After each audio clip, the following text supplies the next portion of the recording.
Hello everybody, this is another episode 2 of the Sporting Fix. You are with Jonesy, wherever you are around the country, maybe even around the world. It's great to have your company for another episode. It's going to be a lot to cover today. One of them being the wrap-up of round 23. It was filled with so many different controversial decisions, so many different moments and memories that will always be remembered, I guess. It was a big round. We'll also cover where clubs are sitting, so in terms of the future, what the future looks like and all sorts of like that. Race for the Brownlow. It's a big topic. Obviously, we've only got one round left, so who's going to perform in that last round to potentially give them the most satisfying medal in the game? It is a very big topic to talk about. And then, of course, my tips to finish off the podcast in the tips for the round 24 leading into finals. So before anything further to do, let's start up by the wrap-up of the round 23. Collingwood and Brisbane at Marvel, Friday night again. Collingwood hosting another Friday night game. It was a real upset, you could almost say. Brisbane, I wasn't expecting Brisbane to win. They did it by 24 points, so it was credit to them, to be honest. What a win for them. And this has completely left the minor premiership slot for that top position wide open. So right now, Pies and the Lions, they share the exact same percentage of 123.2. So if Brisbane win this week and the Pies don't, Brisbane will be minor premiers, and that is so crucial for them because they get the home final at the Gabba. No one beats them at the Gabba. And if they do win this week and the Pies lose, you'd almost back Brisbane to make the grand final from that. So it's a big round coming up. But all Collingwood have to do right now is just win this game against the Bombers, and the ladder will look after itself. They just win, they finish minor premiers. So again, massive round coming up. I just want to analyse this game quickly and just see what sort of helped Brisbane seal the deal against the ladder leaders. So Lachie Neale, he had 31 disposals. He was the equal highest for the game. He had 13 contested possessions, 10 clearances, and to put the cherry on top, he had 6 score involvements. So he was massive individual performance by him. Charlie Cameron, he booted 4 goals. He's, again, knocking on the door of another All-Australian selection. He may receive the blazer at the end of this year. I wouldn't be surprised if he does so. And a positive for Brisbane, there's a lot of positives to come out of that game, but they led it every single break. They led it quarter time, half time, 3/4 time, and of course, full time. They are really threatening. So any team that versus them from now on into finals, they should be scared. So it's a real interesting round coming up, how it'll pan out. But yeah, Brisbane, good on them. They win by 24 points. And Collingwood, a few issues. We'll talk about that later on in the podcast. But we go to Richmond and North Melbourne. First game on Saturday afternoon. It was Richmond by 29 points. But again, I want to mention Harry Sheezel. 37 disposals at 86% disposal efficiency. He just continues to impress at 18 years of age. He broke the record for the most disposals by a first-year player. So good on him. But unfortunately, it wasn't enough for the Roos. There were a few farewells, lost a few legends of the game. Obviously, Jack Riewoldt retiring with his mate Trent Cotchin. They were massive, both of them 3-time premiership players in that Richmond dynasty. And of course, North Melbourne, Jack Ziebell, I should say. It was a really terrible ending, the way it panned out. He got interviewed. I was watching the match. He got interviewed by Eddie Betts, and he got asked, how are you going to celebrate your retirement? And he said he'll have a few beers with the mates, and then who would have thought that night he would have got bashed up and sent into hospital. It's a real, I guess, shock to everyone who heard about it, and we're just sending all our thoughts to Jack Ziebell. What he's done for the club, he's been playing for his jumper for so long. He's so courageous. He was the captain, and he was a very good captain. So what he's done for North was really, really powerful. In moments where North was so unsuccessful, he stood up and did everything he could. And for it to end like that, it's just traumatizing. But to go away from that despair, we'll go to Dusty, who had 31 disposals and 3 goals. He's hopefully back to his best. It's good to see him really just tear the AFL apart. He did that on the weekend, and hopefully, I know there's only one game left. Richmond won't make finals, but it's good to see him do it, and hopefully he can do it this week. But we go up to the Gold Coast where the Suns hosted the Blues. A little bit of a scare for the Blues. Obviously, they were trailing by 40-odd points at one stage, and then Curnow, he continues on. He kicks 5 goals. He is just tearing everything to shreds. He'll obviously be the Coleman medalist again this year. I know the Blues can't make the top 4, but they are sitting comfortably in that 5th spot, and I think they're pretty happy with where they are. Again, 9 wins in a row.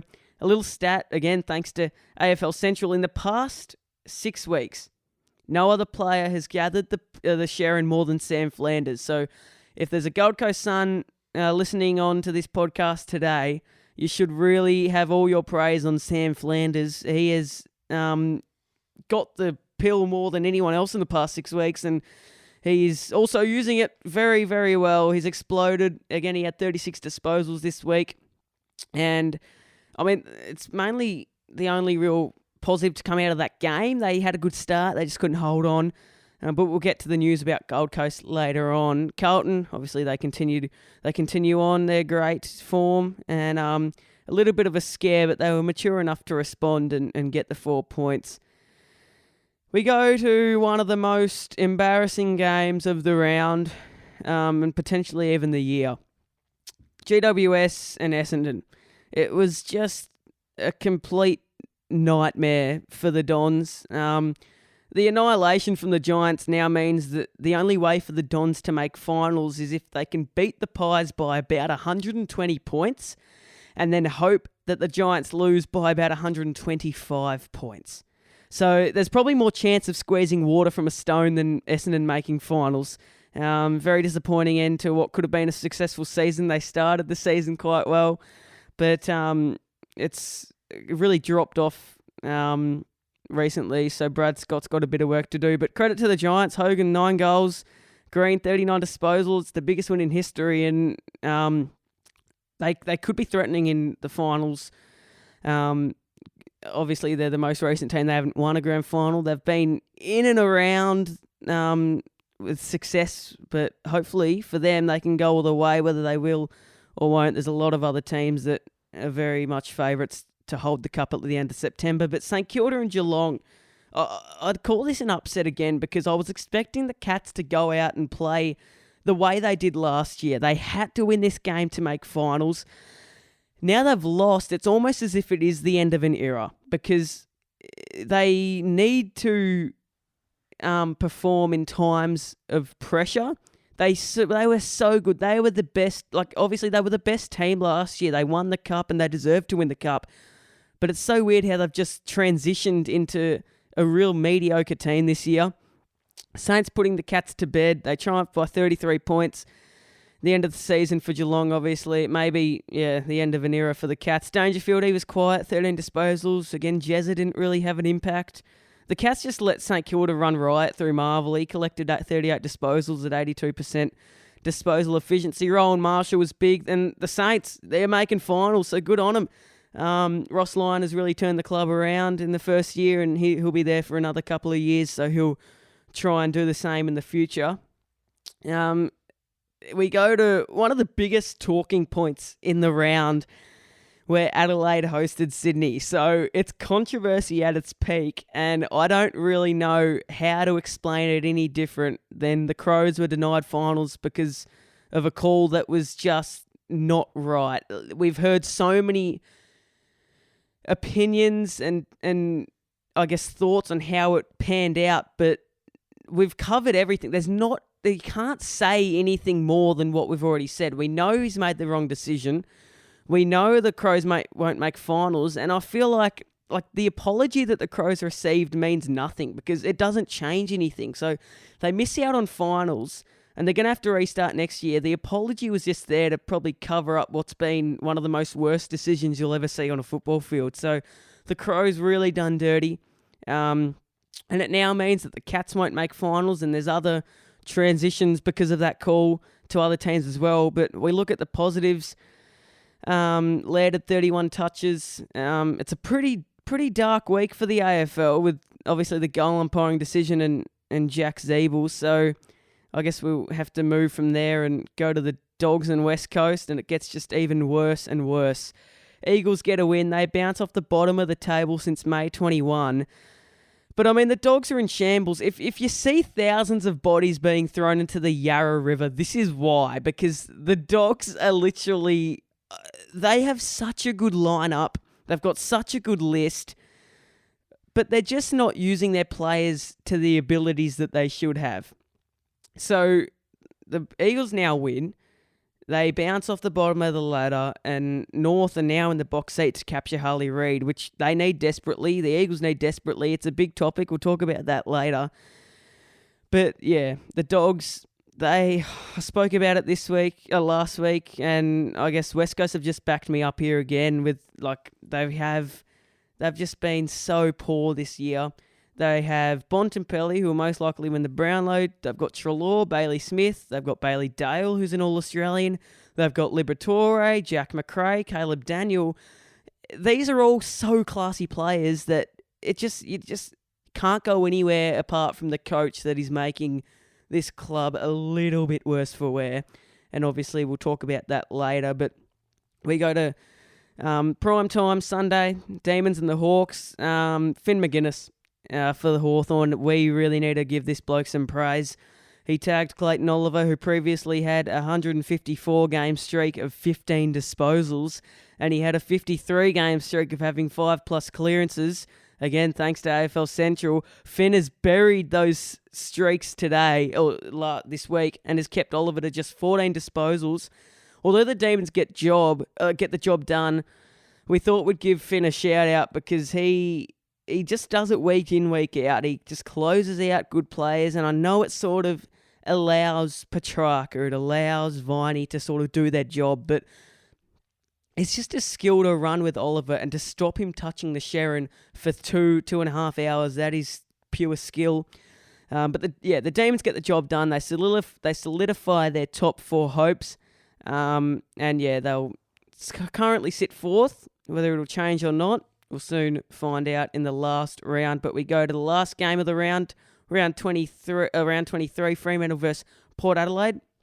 Again, Butters, Rosie, Horne-Francis, they were elite. Butters, really the standout with 32 disposals and a goal to go with 7 score involvements. Horne-Francis had 8 clearances. Rosie with a solid 24 touches. They are still a chance to finish top 2. If they win and the Lions lose, they will have a home qualifying final, which would be crucial for them.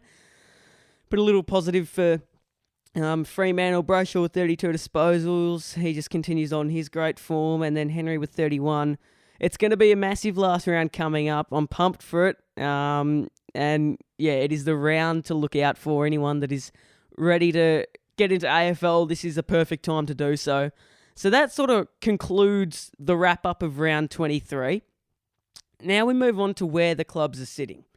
So I really want to mainly focus on a number of clubs.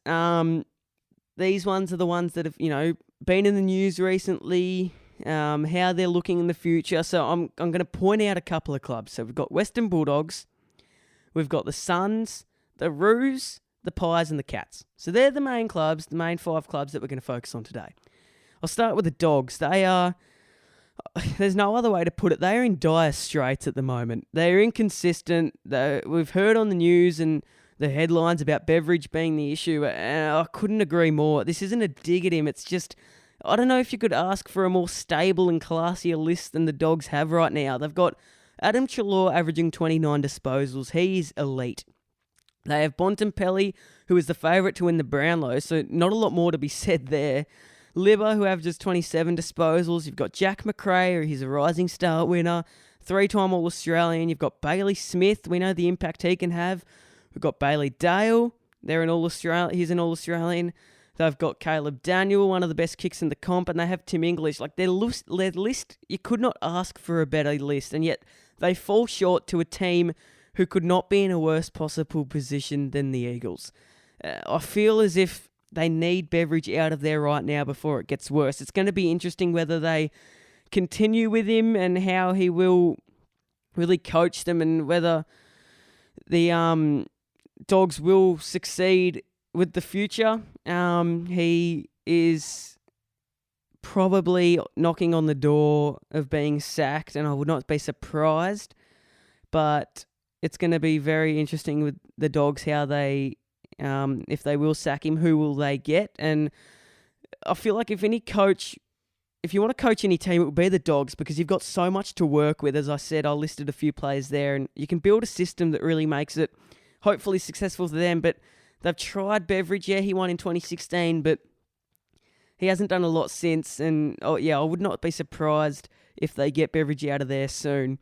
So not really good signs for the Dogs. But we move to Gold Coast Suns. There's a bit of positivity. There's a bit of fire starting to spark on the Gold Coast. They have Dimmer as their coach now. It's exciting times to be a Suns supporter. He's a 3-time premiership coach. They nearly knocked off one of the favourites to go all the way in Carlton. So hopefully, in a Suns point of view, he'll do some good things up there in Queensland next year and the years to come. And he already mentioned that they have some quality players. He said they're 80%. They already have 80% of the players to produce a premiership. They've got Miller, Flanders, Rao, King, Charlie Ballard. So it's big news for the Suns, and they do have a quality lineup. They just need a quality coach to get the job done, and Damien Hardwick is the man to do so. We go to Arden Street, North Melbourne now. So North, they're currently sitting last. It doesn't sound like a good thing, but I don't think I've heard or seen North fans happy as they are right now. They are in the box seat to get the best kid in the country in the blue and white in Harley Reid. They're not a quality team at all. They were promising at the start of the year, but just say they get Reid. I want you to listen to this star quality young lineup. All right, so you got Harry Sheasel, George Wardlaw, Will Phillips, Luke Davies-Uniacke, Jai Simpkin, Harley Reid, and of course, if they get their pick 2, they'll have Riley Sanders. So North Melbourne supporters, that would just be music to the North Melbourne faithful's ear, that lineup. That is really, really young players that are really, really skillful, but they'll only be able to get the pick 1 and 2 if they give Ben Mackay to Essendon. So he'll probably go to Essendon, but I feel like that's a good win for North Melbourne. They're obviously looking into the future. Pick 1 and 2 would be crucial for them, and I think they're going to get it. So I know you're finishing last, but it's bittersweet in a sort of way. They'll get the wooden spoon, but they'll get Harley Reid, and sort of exciting times, but sort of not. As we head to Collingwood now, so they've had a subpar end to the season. They've been hit with injuries. Nick Dacos, then Darcy Moore, then DeGoey, and Bobby Hill as well, and now Nathan Murphy with a back issue. These are like players that are like big players, so they offer so much to the Collingwood Footy Club. Heading into finals, it is crucial to get these players back, or else they may not even be favourites to hold the cup at the end of September. They have a system. Craig McRae's done so much for them. You can't control injuries. It's just pot luck in the end, and Collingwood have not had it in the end of the season. Nick Dacos is expected to come back, but they really need their players back if they want to have a solid chance at holding the cup at the end of September. So, that's really the only issue for Collingwood injuries-wise. And lastly, the Cats. We know we've heard questions, is it the end of an era? Are they in shambles? Well, we've heard so much news from so many different people.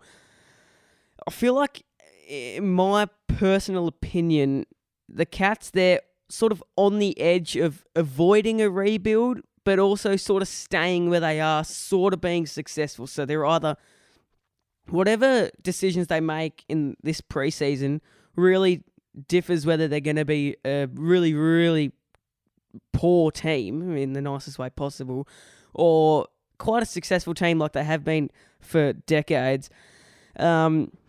We know they're quite an old team. There will probably be more retiring players to come. In fact, today I heard Jonathan Segler is retiring, so he's one of them. There'll be probably more to come also. So, as I said, the off-season is critical for the Cats' future. Chris Scott and his men, they've got to put pen to paper and start fixing this before it turns into something really embarrassing. You don't want to be in a rebuild and go straight into suffocating humiliation, I guess you could say. They've lost to the Giants at home. They lost to the Dockers at home. Now to the Saints. Being reigning premiers, it's a little alarming. But yeah, this preseason is so crucial for the Cats if they want to be a quality side or end up in the doldrums. Now that's sort of how I've covered where the clubs are sitting. I've covered a couple of clubs that really are the main main parts of the AFL at the moment. So we'll now go to the race for the Brownlow. 1 round left. We look at the AFL Brownlow predictor and we see Nick Dacos on 30 votes. We see Lachie Neale on 29 votes and Marcus Bontempelli on 27 votes. I feel like that's completely incorrect. I feel like Bontempelli is sort of equal to Nick Dacos, but I look at the ESPN Brownlow predictor, and that has the Bont first on 30.5 votes. I don't know how the hell that works. How can you have half a vote? I have no clue. Someone was clearly drunk when they were making this. I feel like, I just don't get how it works. I just thought I'd really try and reload the website again because I thought some rando was hacking it. Anyway, they had Dacos on 30 votes. So they had Bontempelli half a vote ahead of Dacos. I still can't get over that. And they had Christian Petrarca on 28.5 votes. The bloke, he's a stick is too short playing, so whoever created that thing. But personally, I think the Bont will win.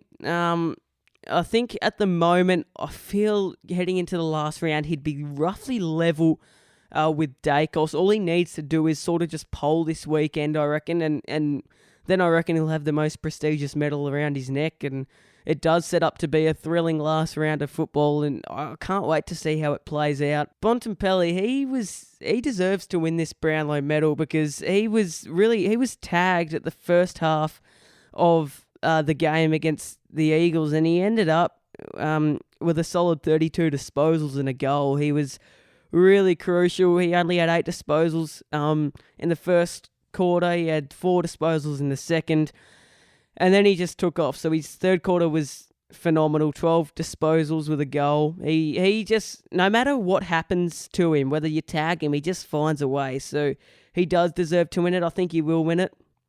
But yeah, it's a thrilling round of football, and I'm just pumped to see how it ends up. Now we get to the tips for round 24. So we start off with a big game because I know you probably see Essendon and Collingwood, or Essendon will probably just get obliterated by the Pies, but I feel like Essendon, I know they're not going to make finals, but they still have something to play for, and that's, I guess, pride. You can't just get blown out of the water by the newest team in the AFL and then the following round just get blown out of the water too. They really have to prove something. I know I tipped Collingwood to win, and I said by 26 points, but I would not be surprised if Essendon do take it up to Collingwood. With a few injuries here for Collingwood, I feel like Essendon, they may take it up to Collingwood. I sort of hope they do because it is not a good look on Essendon at the moment, the way they're travelling. They really need to finish the season on a high. And yeah, it's as simple as that. So Collingwood by 26 points for me. We then go to Saturday, August 26th at the MCG. Hawthorn hosting the Dockers. I tipped the Hawks. And they've just really impressed in the past few weeks. They played well against Melbourne. They didn't get the job done, but when they beat Collingwood, it was about then when I was like, okay, this team's half decent. So Hawks get the job done. We go to North Melbourne and Gold Coast. This is a pretty big game in terms of where does Harley Reid end up. So it's at Blundstone Arena. North fans, I feel like for the first time this year, after the win for West Coast, North fans are starting to hope that they lose. Right? So North are sort of wanting to lose so they get Harley Reid. I did tip North, but I don't know how it'll pan out. I feel like they will win. If they certainly try their best, they will win. I don't know if they'll tank or not. But yeah, I feel like they should win down in Blundstone Arena against the Suns. But obviously, as North point of view, they wouldn't want to. They want Harley Reid, and they'll probably get him. But yeah, purely based off skill, I think they'll win in Blundstone Arena. Brisbane and St Kilda at the Gabba. I tipped Brisbane because obviously it is up in Brisbane and they are really threatening. They just beat Collingwood at Marvel, and I think they'll wipe the Saints out of the water up in Queensland. Cats and the Dogs. I tipped the Cats. If they lose, it would be pretty embarrassing because the Dogs just lost to the Eagles, and I feel like if the Dogs win, it's a good look on them. But if the Cats lose this week, there would be so much drama about them. They really have to silence all the noise this week and try and get the job done, or else they will not be avoiding anything. There'll be so many comments about, the Cats, they are in dire straits. But hopefully for them, it's in Geelong, so that is what we know as to be their fortress, even though they've lost to Freo and the Giants this year. It is known to be their fortress. They'll get the job done, I think. And then we go to Optus Stadium. The round that we heard about, or the round that we've witnessed, has really made me sort of question my tips. So North Melbourne, I didn't know whether to tip them or not, because now with West Coast winning. The Cats and Dogs, I didn't really know who to tip, because obviously is the Cats end of the era, are the Dogs going to lose because they've lost to the Eagles? And now the Eagles and the Crows. So it's at Optus Stadium. The Eagles are coming off a win. Are they going to continue it or not?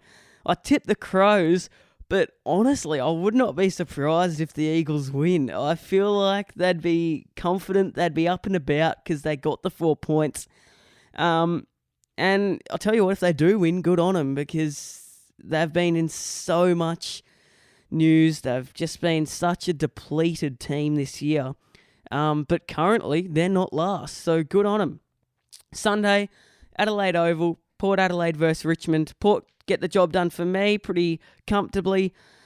And then we go to Sydney and Melbourne. Sydney get the job done. It's at the SCG. Pretty close call, but I think they will win. And then lastly, to finish off the last round of the season, can you believe it? The season's gone so quick. Carlton and the Giants at Marvel Stadium. I tipped the Blues. If they win, they'll obviously stay in that 5th spot. So big round coming up. Who will make finals? We still don't really know. Who will place where? We still don't really know. Who will end up getting the number 1 draft pick? We still don't know. There are so many questions to be asked, and it is all going to be answered to you in this last round of 24. We're at the end of the season. It is going to be an absolute thrilling last round. Well, that sort of concludes our podcast. Thank you so much for listening through the whole time. This is Jonesy. I hope I've answered your questions. If you had any, I hope you've enjoyed your listen wherever you are around the country, and again, even around the world. Thank you so much for listening, and I'll see you next week.